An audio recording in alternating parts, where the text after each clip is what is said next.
Hello everybody, it's the Reverend Jay Goldstein, and welcome to another episode of Doodling with Reverend Jay. Today's episode, we're going to be drawing a brick wall. Now, a brick wall may sound like a simple object, but it's actually a smaller part of other larger objects you might want to draw.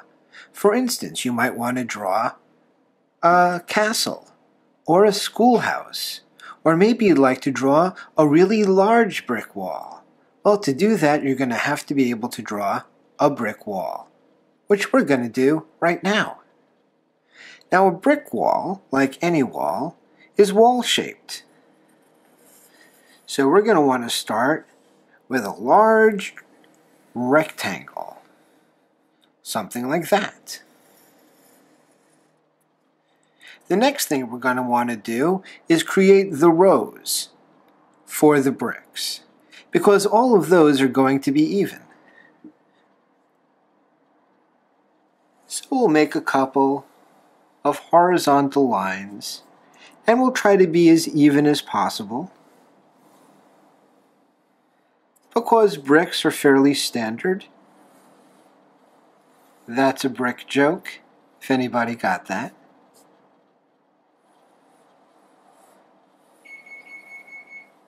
Oh, my oven is preheated. That's always a good thing when you're trying to preheat your oven. Making chicken tonight. Should be good. So the next thing we want to do is we want to create the edges of all the bricks, which will actually create our brick pattern. Now, bricks are rectangle, and our bricks are going to be about that ratio, or that proportion. So what we will do then is we will make another line straight below it, but skipping a space, and then another below that. Then we're going to move over and do the same thing, another rectangle over.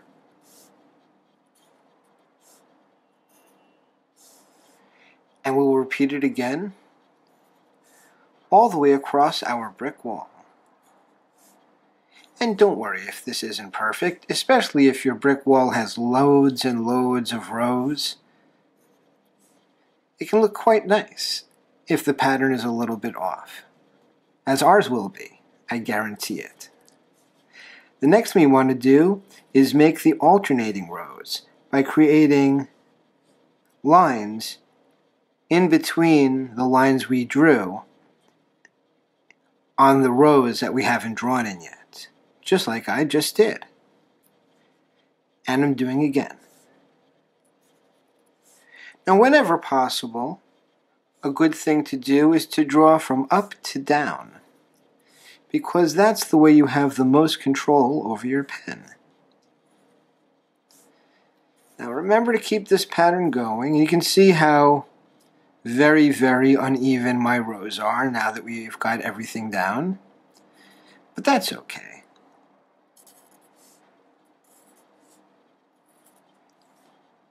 Just realize, it's your wall, your bricks, they can be however you want. Now, it's nice to give your wall a little bit of dimension. What you can do is make a little diagonal line like that, and bring that down too.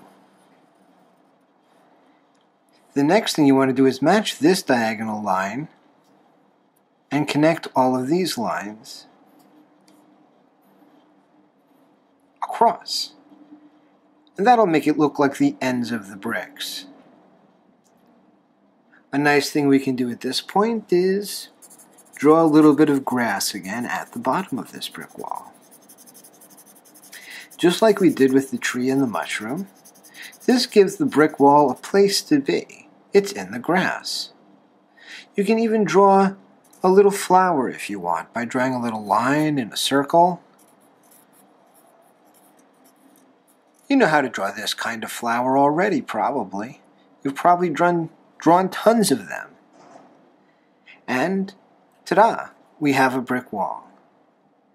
If you've enjoyed this video, please hit the like button, the share button, subscribe to this channel. I'll be drawing many more things with you in the future. And more complicated things, too, once we get the basics down. So until next week, I'm the Reverend J. Goldstein. Ta-da!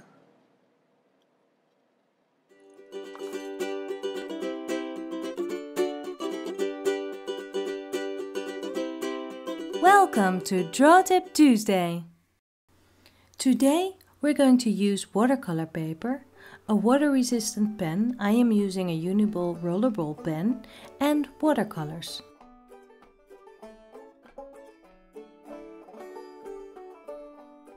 This here is a clever little travel watercolor set from arttoolkit.com. It has magnets, so the watercolor pens snap right in there. Whenever you want to change the palette, you can snap colors out or in, so that you'll have anything you need with you on the go. I love it! Now, I've been doing a lot of self-portraits lately. Daunting to do a self-portrait? No, not if you don't care about the outcome and simply enjoy the process. Let's do a bit of classic contour drawing. This means follow the shapes and the lines that you see. Follow them with your pen on the paper, without lifting your pen from the paper. Another option is to not even look on the paper, but just keep looking at your subject, which is you in this case. Just position yourself in front of the mirror or snap a picture of yourself to work from. Doing this exercise with a friend can be a lot of fun too. Sit opposite to each other and draw, following all the lines and shapes in the face you're looking at. You will probably end up with a mouth that crosses the eyes or some other funny shift. Well, because you haven't been looking at the paper. What I'm doing here though is not lifting my pen, following the shapes and lines that I see and checking my paper if I am going the right way-ish. Oops, I forgot to add a bit of shoulder, so I did lift my pen after all. Well, because I hadn't been lifting my pen all that time before, my expression is kind of severe, but hey, I am enjoying this process. And look at all the lines in the hair, I really like what's happening here. By adding a dash of watercolor, I will make the portrait a bit more alive.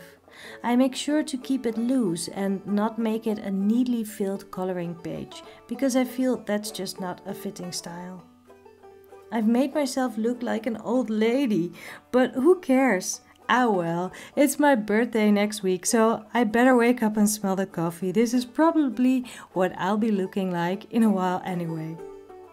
Now that it's Tuesday, I'd say it's time to draw for you as well. Why don't you try one yourself?